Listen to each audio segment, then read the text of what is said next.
Great. Okay. Yeah. So this probably describes us today, depending on whether or not your camera is on or off.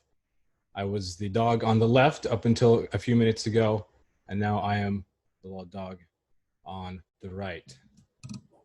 And probably like most of you that have done Zoom meetings, you might be only professional from the torso up, which I am also. So please forgive my Zoom professional attire. Okay, so today we are going to be discussing, or I should say looking at, human performance and nutrition through an evolutionary lens. And this is something that I sort of take with all of my scholarly work, my research, and also with my teaching, is looking through an evolutionary lens. And I would submit that that might be the best lens of which to look at anything that has to do with the human or life in general, but we are usually interested in the human. And the reason for that is, looking through an evolutionary lens, we can understand the sort of ultimate explanations of a problem or a question.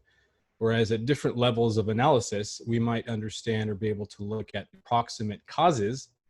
Looking at the evolutionary perspective or taking an evolutionary approach can grant a better understanding at a more fundamental, ultimate explanatory level. And so we'll be looking at human performance and nutrition through that lens. So first, I'm going to ask a question that might seem a little bit unrelated, but it is related.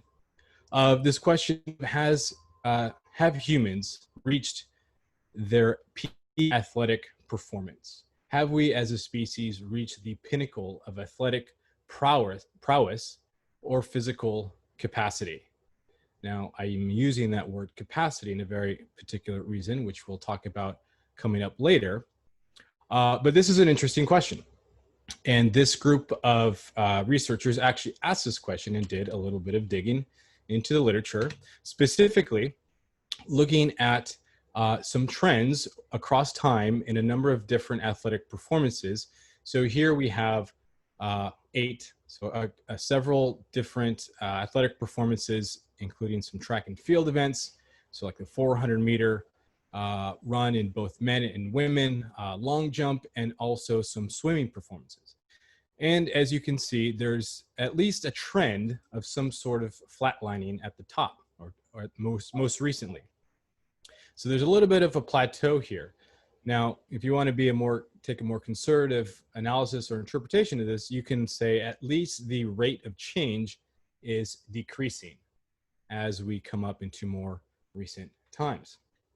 And so these authors go in to discuss some of the things that might affect or limit, I should say, human performance. And so a couple of things of note here, or the couple of main categories that they mention, is of course the human physiology and genetics, which we'll discuss today.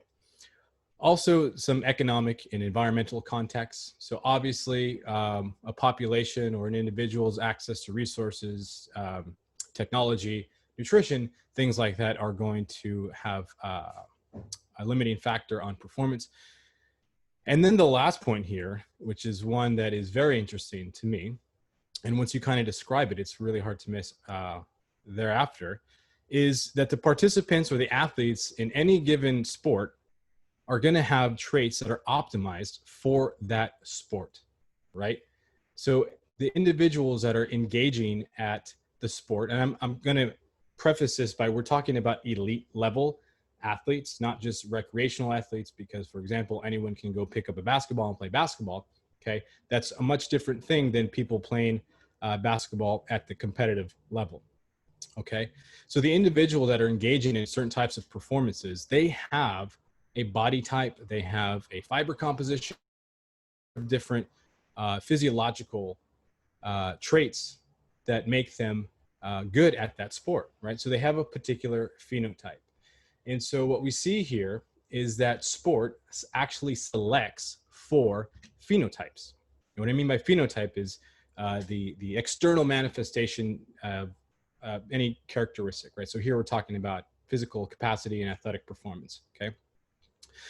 And so, you know, if we look at any sport, again, at a certain level, at a higher level, competitive level, athletes of, you know, a particular performance are going to share similar characteristics. They're going to have similar phenotypes, right? Endurance runners are going to have a particular body type, particular fiber composition, particular metabolic capacity.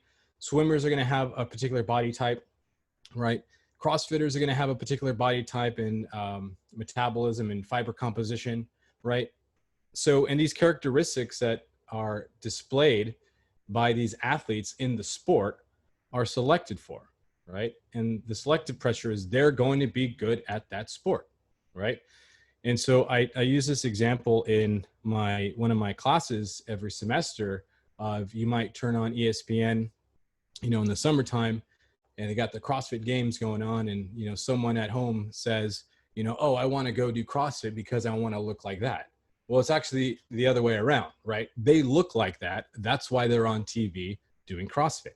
Okay, so sport has this selection for particular phenotypes. So we have this idea of selection, which we're going to talk about from here on out. So going from athletes and performance, let's move on to humans as a species, right? What are humans selected for? And whereas athletes are going to be selected for, or their success is going to be determined by, you know, if they're good at their sport and if they win, right? Success from a human species standpoint is survival, but not just survival, reproduction, right? Because if we survive but don't reproduce, our species ceases to exist. So that's important too, right? So instead of using success, using winning and being good at a particular performance as a measure of success, survival and reproduction is our measure of success at the human species level. And spoiler alert, we won, right? We were the winners. We are here. So yay for us, right? So then this question comes in of how exactly has natural selection, but also sexual selection, which is another force of evolution that doesn't really get a whole lot of attention, I should say, for one reason or another, but it also is very important in terms of propelling evolution forward. But how has natural selection and sexual selection shaped humans and our athletic capabilities, right? Because we humans, our form and function, carry the legacy of our evolution. And so the very bodies and capabilities and capacities that we possess, okay, we have inherited. We have inherited these bodies, this body. We have inherited this musculature. We have inherited this musculoskeletal system, right? We didn't choose it. We inherited it, right? So the question is how and why, and how might human performance or sport give us an insight into that? Interestingly, in preparing for this discussion, I came across this paper, which is very, very interesting. I encourage you to read it if you're interested in the topic that I'm discussing today, titled Human Athletic Paleobiology, Using Sport as a Model to Investigate Human Evolutionary Adaptation.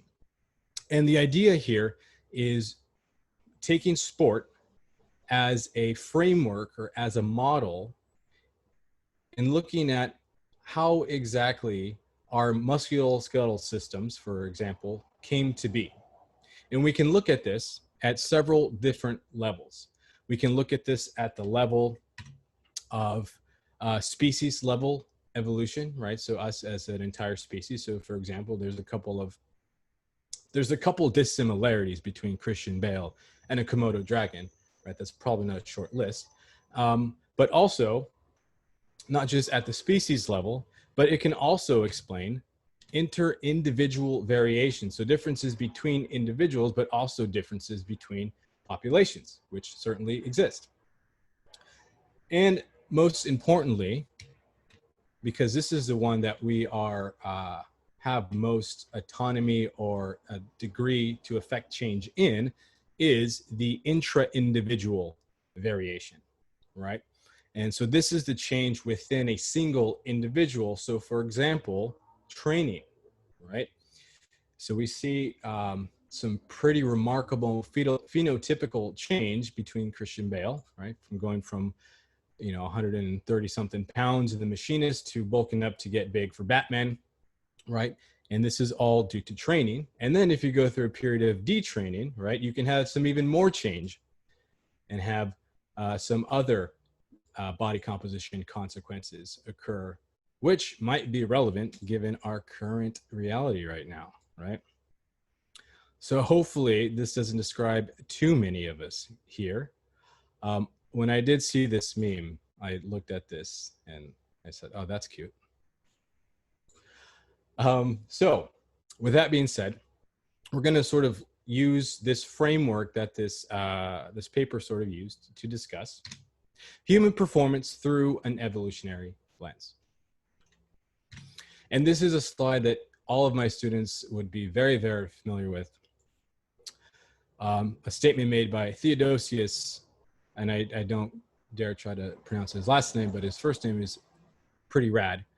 Nothing in biology makes sense except in the light of evolution. And this is certainly the case, and this is certainly going to be the case as we'll discuss with human performance and nutrition.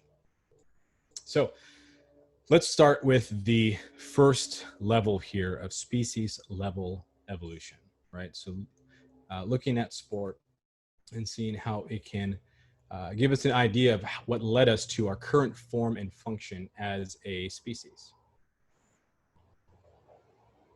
So I'm going to start this particular topic with a question of, would you rather fight a chimp or race a chimp in a marathon? Now, for those of you like myself and Matt, like he mentioned earlier, where cardio is the worst thing you can possibly fathom, you might select the chimp. But let's assume that we don't have a death wish. Okay, why might you not want to fight a chimp? Right, the answer might be obvious, but the explanation might not be so obvious. Okay, so let's sort of unpack this. Now, the reason why you wouldn't want to fight a chimp, well, there's a number of reasons, but looking at humans in comparison to chimpanzees or other primate cousins, okay, we are much more adapted to run, to engage in more endurance-based, aerobic-based activities. And so this is a nice little figure here. I know there's a lot. You can take a look later if you have the slides to look at each of these little points here. But by and large, what it shows is the human body is full of features that indicate, that suggest that we are adapted for running-based activities, endurance or aerobic-based activities. Our skeletal structure, the fact that we are far more hairless, right, than other primates. Our skin is the greatest thermoregulatory organ, right? So it makes sense if we have less hair, then we can thermoregulate, dissipate heat much, much better. Our metabolism, our fiber composition. Okay, so there is many, many things that are found, features of the human body that suggest that we are more predicated for running-based activities. So we might not be born to run per se, okay? But we definitely have evolved to run. And so one feature in particular is a really defining one. So this idea, not idea, but this phenomenon of bipedalism, which is walking on 2 feet, okay, that in addition to our larger brain, so, big brain right down here, is a defining characteristic in our human evolution. And it was a really big sort of linchpin in terms of separating us from our other primate cousins. So what might have caused this evolution of bipedalism? Why are humans bipedal? Well, it has to do with changes in the climate. So way, way back when, there's differences in estimates, but 5-8 million years ago, something like that, we had a change in the climate.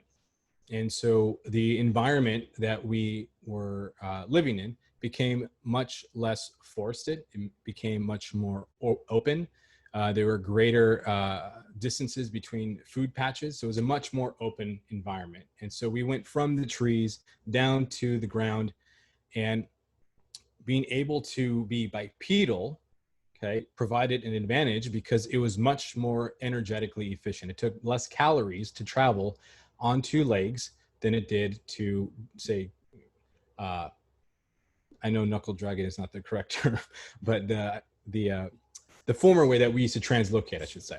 Okay, and so bipedalism provided this advantage, and so our human ancestors were selected for and developed this bipedal capability.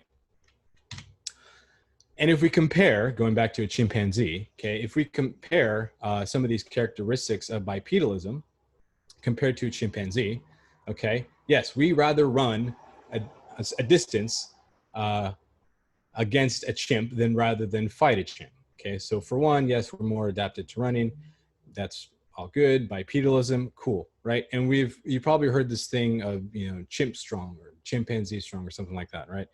They're way more stronger than humans. Well, they are. Okay, a couple of reasons why is they have far more type 2 fibers than we do as humans, and type 2 fibers are greater force power production muscle fiber types, right?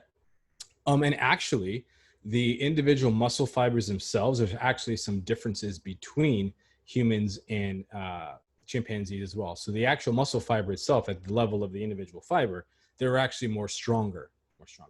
They actually can develop more force and power compared to humans. So they got more type 2 fibers. Their fibers are actually stronger.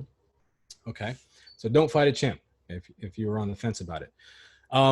However, this bipedal adaptation, okay, allows us to be far more energy efficient. So we're 4 times as efficient energetically compared to chimpanzees. Okay, like I mentioned, the lack of hair provided a better thermoregulation, better ability to dissipate heat, so to be active for much longer periods of time, particularly in a hot environment like we were in ancestral times. And the other thing is humans are fatter. Right, we have, on average, we carry more adipose tissue. Chimpanzees are much more lean. Okay, they carry much less adipose tissue. But from an adaptive standpoint, it actually provided a benefit for us to be able to put on adipose tissue. Okay, so we got this idea that movement is key to survival, especially in our evolutionary history. Movement allowed us to survive. Right? It allowed us to be successful from a survival standpoint and from a reproductive standpoint.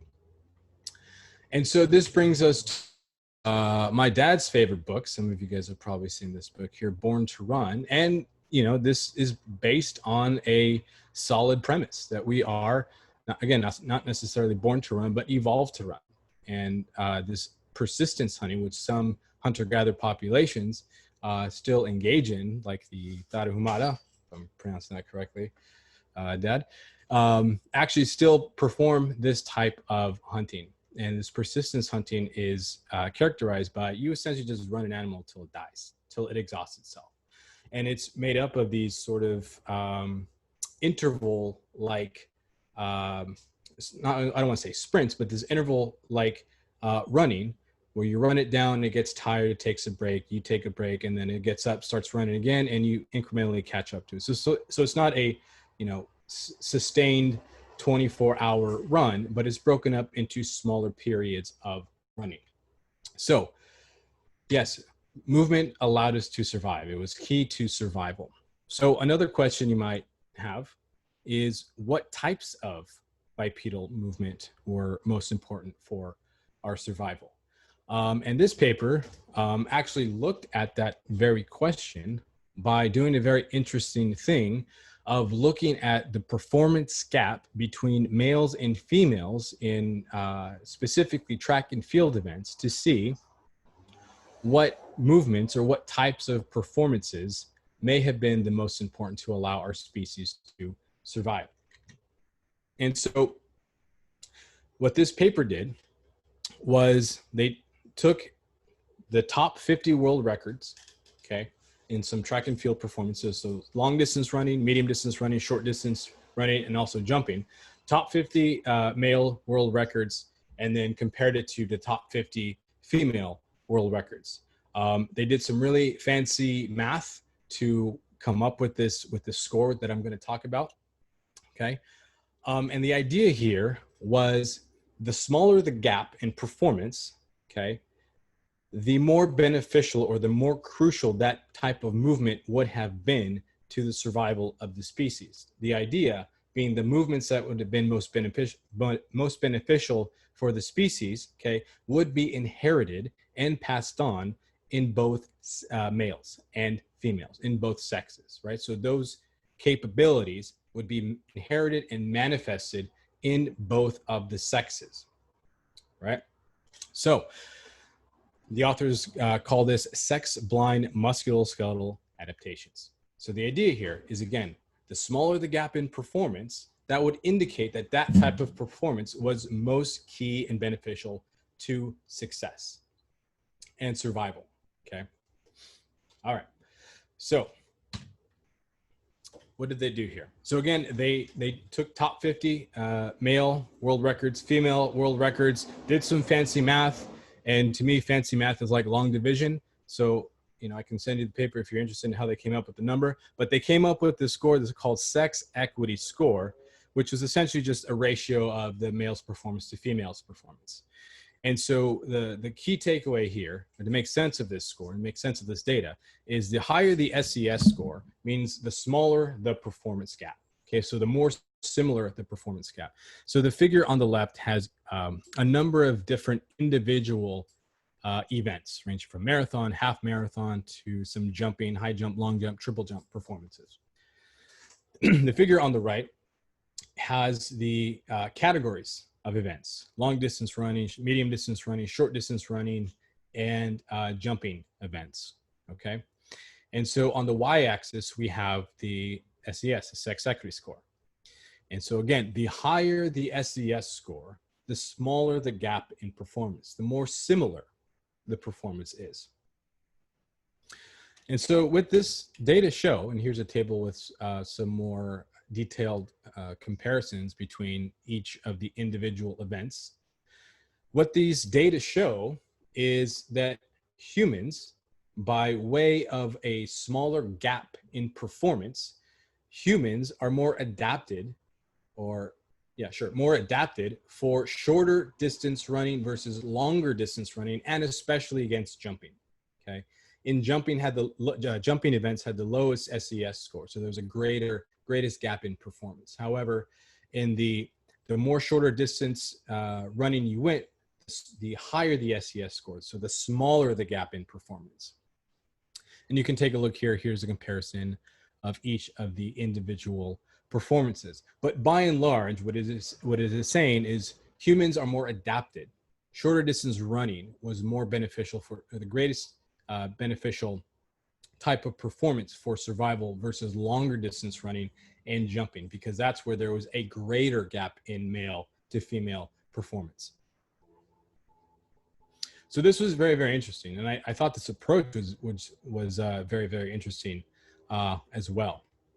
So in going and keeping along the lines of sex differences, okay, that has been brought up a couple of times this, I was going to say morning, it's morning over here in California, but it's afternoon for you guys, or for many of you at least. There are sex differences, right? There are sex differences. The reason is there were different selective pressures for males and females, right? Different pressures for survival and reproduction. So that has led to this sexual dimorphism. So, and you can think of sexual dimorphism as just simply a difference in form and function between the sexes, right? And this is not meant to be an exhaustive discussion or list by any means. These two papers up here are actually very, very good in terms of talking about some of the sex differences and their potential implications with regard to nutrition as well. So I recommend anyone interested in that. We read these papers in my classes. But one of the main things is, and it's been touched upon by Dr. Hirsch and I think a couple others, is this difference in substrate utilization, right? So difference in fuel use. And comparatively, males will generally rely more on carbohydrates, and females will rely a bit more on fat and fatty acids.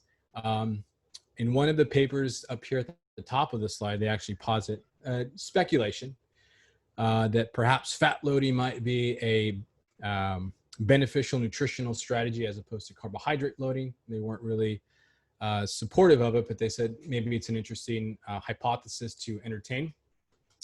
Also, it's been mentioned already, females possess a greater type 1 fiber composition, even within the same muscle as males. So there's some differences in fiber composition. And then this might not be necessarily performance per se, but there might be some differences in some adaptations, including metabolic adaptations. So there was a study, I should have put the reference here, but it showed there were 6 weeks of high intensity interval training did not improve insulin sensitivity in females, but it did in males. So that might indicate that there might be some adaptation implications between the sexes, right? Now, one thing that I discuss with my students is just because something mechanistically or physiologically, okay, there's a difference, that's not necessarily the same thing as it being a practical or applied difference, right? There can be differences at this level of cell, but at the level of the human, it may not matter, right? So that's an interesting distinction to make, right? Now, in terms of sex similarities, okay, so this is one thing that probably many of you might come to mind, say with resistance training, because anabolic hormones are implicated in resistance training adaptations. Our understanding in the field of the role of anabolic hormones and resistance training adaptations has changed in recent years. But nonetheless, it is a fact that, you know, males and females walk around with different levels of anabolic hormones, so like testosterone, growth hormone, things like that. And also they have a different exercise response. So post-exercise response. And this figure here has males are the green bar, turquoise bar, and females are the yellow bar. And this is pre-exercise is the first bar here. And then we have in between exercise in the second bar, and then all these others are post-exercise. So if you take a look at that, testosterone in males is much higher. There's actually a greater increase in testosterone where it's not displayed or occurs in females in this data, okay? However, again, just because there is a physiological difference or a mechanistic difference or something happening inside of human physiology doesn't necessarily mean that it's going to have implications or differences at the level of what we're interested in. So say strength or resistance training adaptations, right? So if you take a look at strength differences between males and females, okay, there are differences. However, those differences come from the difference in absolute muscle mass. So in general, right, in general, males will have more muscle mass. It'll be distributed in the upper body. Okay, so you're going to see differences in strength. However, it's going to be primarily a function of greater muscle mass. Why is that important? Muscle mass is the force producing tissue, so you can generate more force, right, in absolute terms. However, if you look at strength relative to the cross-sectional area, so the amount of muscle, number of fibers, motor units, and activation of motor units, okay, males and females will demonstrate pretty similar force production. Okay, so again, differences in strength are primarily due to anthropometric differences, greater muscle mass in males compared to females in general. Now, what about resistance training adaptations? Despite large differences in anabolic hormones, okay, males and females are going to elicit similar relative gains in strength and hypertrophy, okay, in response to resistance training. And this paper right here actually just came out, I think, a handful of months ago, which is very timely for me. But they looked at all of the data that looked at comparing males and females in terms of resistance training adaptations. And they show, by and large, the adaptations are very, very similar. So that has been a discussion on the evolution at the species level, function as a species in both males and females. So the next thing we will discuss is this inter-individual variation. So differences between individuals and between populations.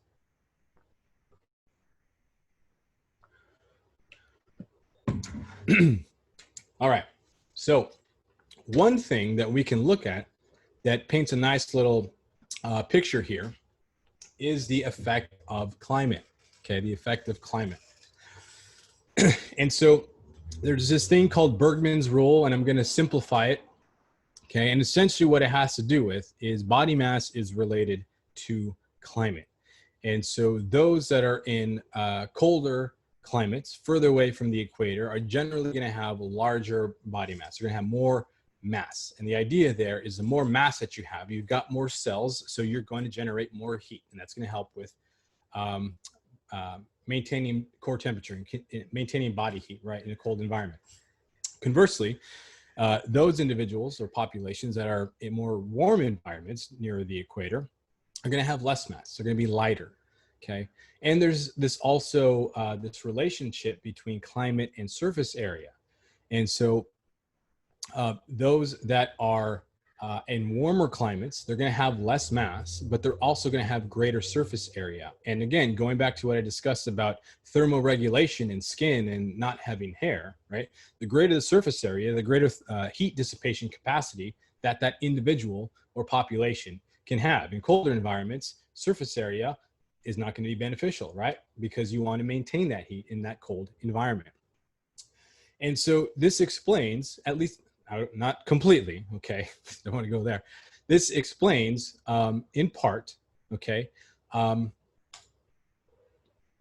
the dominance or even prevalence might be a better way to put it, prevalence of, say, East African populations, or in particular like the Kenyan population, right, who are very good at these endurance-based activities, right? And this sort of phenotype, this light body mass, this large surface area for heat dissipation, also things that have to do with like the length of the limbs and things like that and running economy, okay, at least in part can explain one reason why they are so dominant in the world of endurance running. Okay, now there's a whole body of literature that go into a number of different potential mechanisms and explanations for that, but this is one thing that would definitely provide a benefit. And again, it's not it's not just that specific, say, Kenyan or East African population, right? If you look at endurance athletes, they all have similar phenotypes, right? They're light, they have longer limbs, okay? So this sort of phenotype is good for this type of performance. All right. So let's move on to the intra-individual variation, the differences between an individual, so we can see changes from when we go into the gym or our home gym, which is like right behind me right here, for the last couple months. Changes within an individual in response to training, right? Okay. Here is another slide that my students will be very, very familiar with, okay? If we're going to talk about the effects of training, right, we have to think of what is training, what is exercise at the most fundamental physiological level, okay? And this is the way that I put it for my students, and I think it is helpful.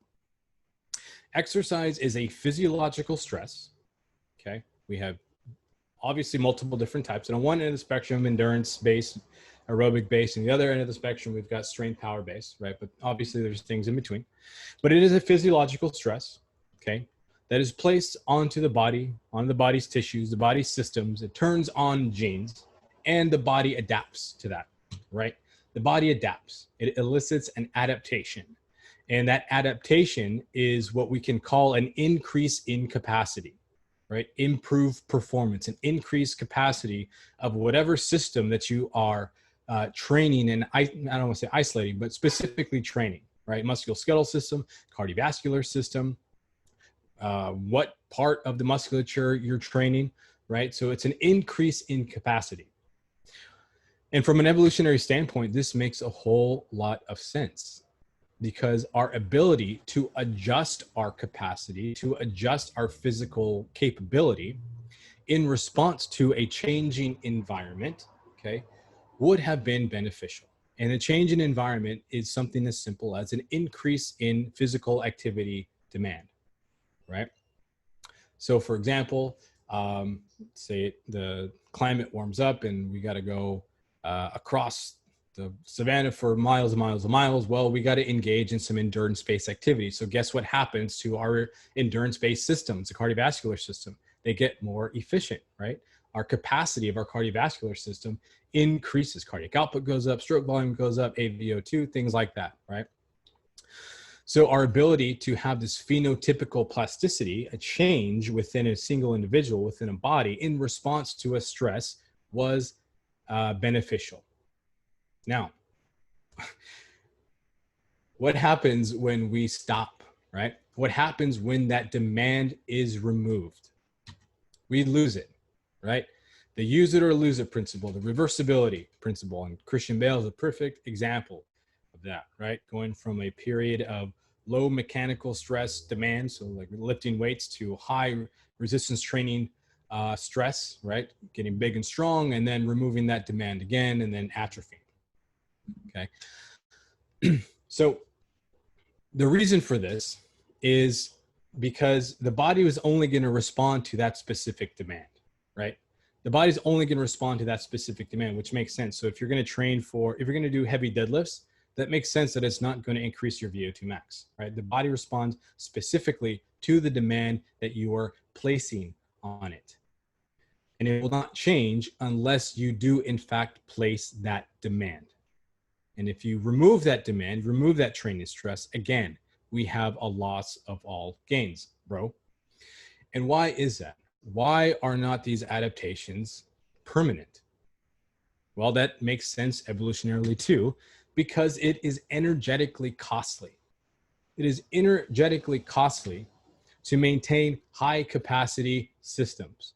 And musculature, muscle mass, is a perfect example of this, right? The more muscle mass that you have, that consumes more calories. You have to consume more calories to maintain muscle mass, right?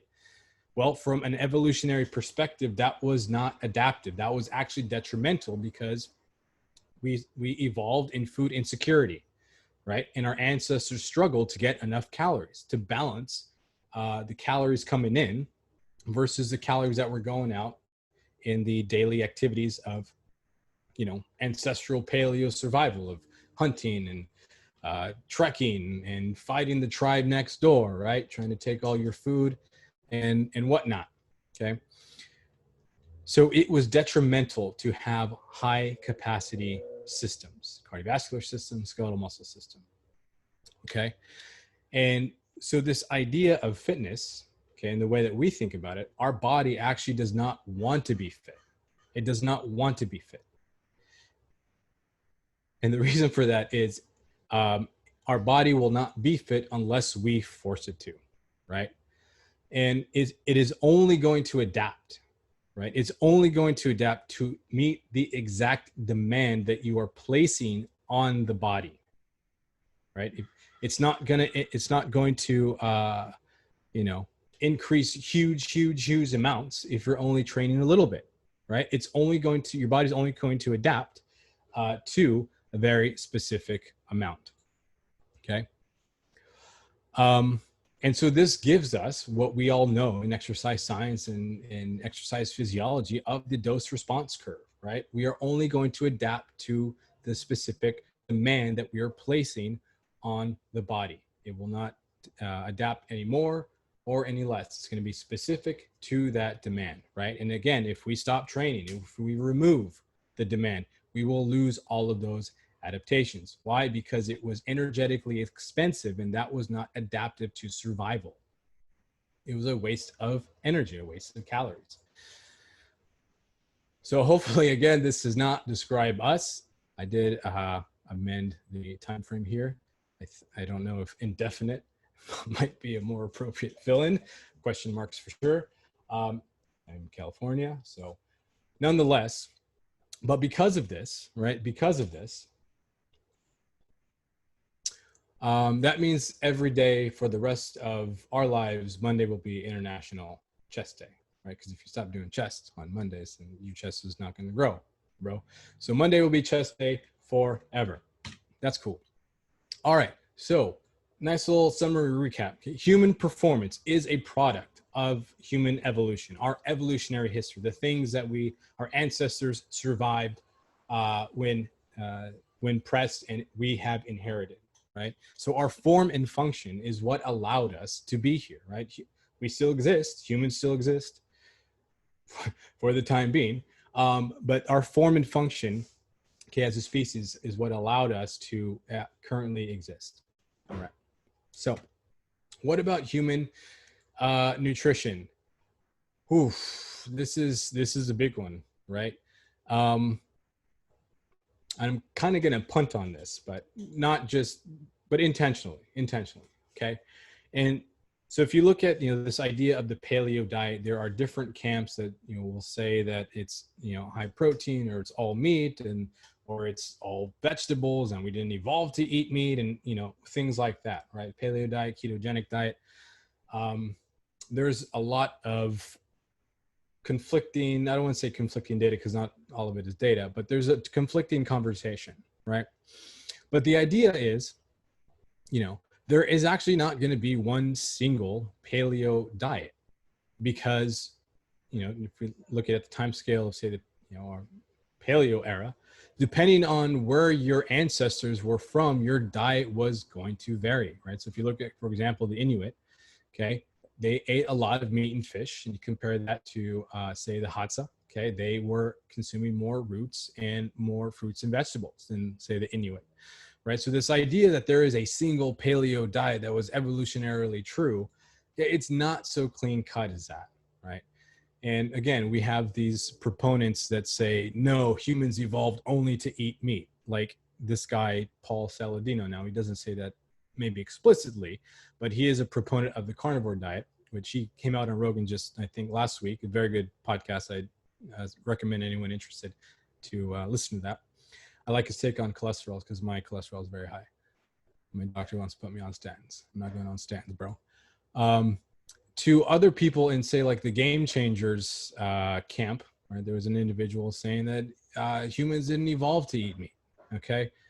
Now, it's not so clear cut as that. Again, what your ancestors ate is going to vary upon like where they came from, depending on the population. So there's no single paleo diet. However, what I will talk about is this relationship between nutrition and metabolism with whatever you eat, whether it's paleo or whether it's carnivore or plant-based or whatever, right? I like to eat this, okay, In-N-Out. I'm from California. I live in California. I don't care what anyone says. In-N-Out is the best. That's going to be my last meal. Okay. So what humans, okay, if we think about metabolism and nutrition, what do humans do with food, with the stuff that we eat? Okay. We take this stuff, this chemical energy, right? And we have these systems, we have multiple systems, right? Three main systems that take the food that we eat and break down that chemical energy and then give us usable energy. So we can think, right? We have got action potentials, synapses firing, all of that. Consciousness itself, right, is a function of, we can say, in and out here, okay? Heart contraction, muscle contraction, everything that goes on within human biology, okay, comes from our ability to extract usable energy from the foods that we consume, okay? Now, that was a lot. So what I'd like you to do is take one deep breath in. I'll do it with you. And then one deep breath out. Excellent. Excellent. Do you know why that's important? The active breathing is so we can get oxygen from the atmosphere, and we can use aerobic metabolism to generate ATP so we can live. And if we like, we can exercise, right? We might take that for granted. Oh yeah, oxygen, aerobic metabolism, ATP. Yeah, cool story, bro. It is actually a cool story. Okay. And the only reason that we can do that, use oxygen, okay, in our metabolic systems to yield ATP, is because of this little organelle called mitochondria, the powerhouse of the cell, Bio 101. We all remember that, right? We all remember that. Okay. Well, this is actually a big deal, right? It's actually a big deal. So let's tell the story of the mitochondria. We're going to go back 2 billion years. Yeah, we're going deep. We're going deep. Okay. So 2 billion years ago, well, we weren't around, that's for sure. Okay. It was even before COVID. So that was a long time ago, right? 2 billion years ago, the atmosphere was much different than it is now. Okay. There was, next to no free oxygen in the atmosphere, which is, some percentage of the atmosphere now that we use and consume and can use energy, right? And most life was anaerobic, meaning we didn't use oxygen for metabolism, right? Obviously, there's no oxygen in the atmosphere, including primitive eukaryotic life, primitive eukaryotes, right? And those are our ancestors, right? Eukaryotic life, those are our ancestors, really, really in the way back, right? And so life was all good, right? There was no oxygen in the atmosphere. That was cool because life was anaerobic. For most life was anaerobic. That's cool, right? Well, and then we had this organism, this cyanobacteria, evolve the capability of photosynthesis, which we all know what that is, right? It photosynthesis releases oxygen. Trees, yeah, save the environment. I don't mean that completely tongue in cheek, but nonetheless, releases oxygen in the air, right? That's cool, great. Well, it actually wasn't so great for our eukaryotic ancestors because one, we couldn't use oxygen as a fuel source, and two, it was actually toxic. And so what happened is this bacteria started putting oxygen in the air, and it was toxic to our eukaryotic ancestors, right? And it actually turned the Earth into a giant snowball for like 300 million years or something like that, right?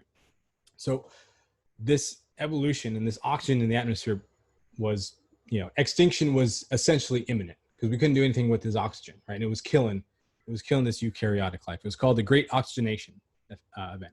But to quote Dr. Ian Malcolm, life finds a way, right? And that's exactly what happened. So some prokaryotic life, so more simpler organisms, was aerobic.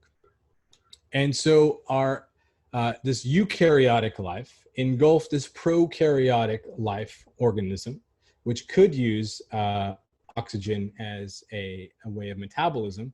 And they struck this cool little deal, bro, okay? Endosymbiosis. And so they struck this deal where the eukaryotic life would provide substrate, glucose, amino acids, and this prokaryotic organism would provide the ATP, right? And so now guess what? Our eukaryotic ancestors could now use oxygen. And our extinction as a species, and pretty much all life that descended from that 2 billion years ago, extinction was avoided as well. So, and with that, we have evolved with the descendant of another living organism, the descendant of a prokaryotic organism within, maybe not all of our cells, but in most of our cells have mitochondria. And we know about mitochondria and we do stuff with mitochondria, right? We might measure it in the lab, but something that we do almost on a daily basis, like a VO2 max test that we do in a lot of our labs, right, is all predicated from this near life extinction event of endosymbiosis, right, of this prokaryotic life, giving our eukaryotic ancestors the ability to survive and to not die from this oxygen in the atmosphere. And now we are the descendants of that benefit of being able to use oxygen as in our human metabolism, right? So we can live, we can survive, we can go out and run on the beach, which is something I'm trying to do to lower my cholesterol. Or we can just go back to, arguing on what to eat, which seems to be a popular activity, especially everyone's now locked up in their homes.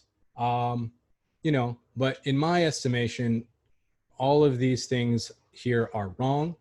The optimal diet for a human, in my professional and scientific estimation, is in fact In-N-Out 4x4 with fries.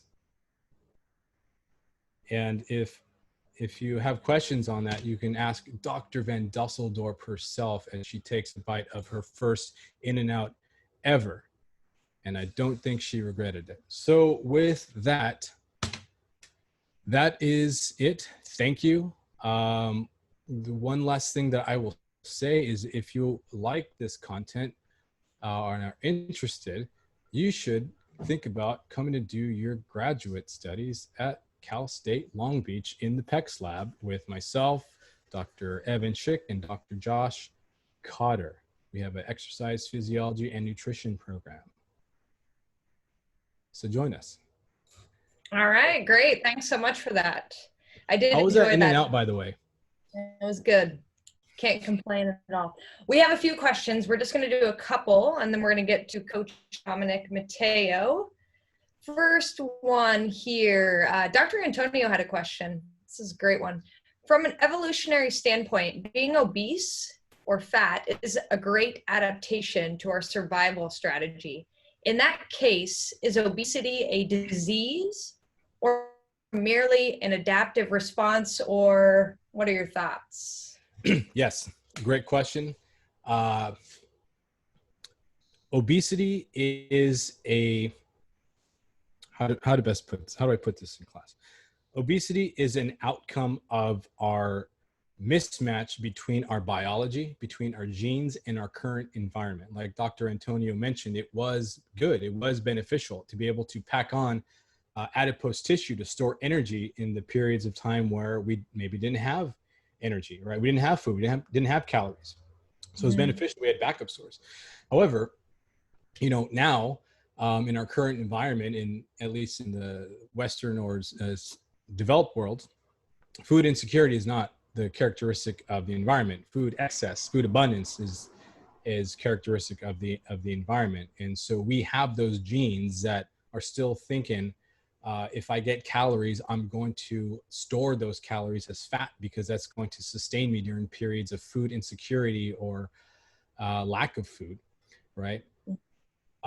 However, now because we have all the calories that we would like, that makes us obese, and that creates chronic degenerative diseases that are associated with obesity, which is unprecedented in our biology up until recent times.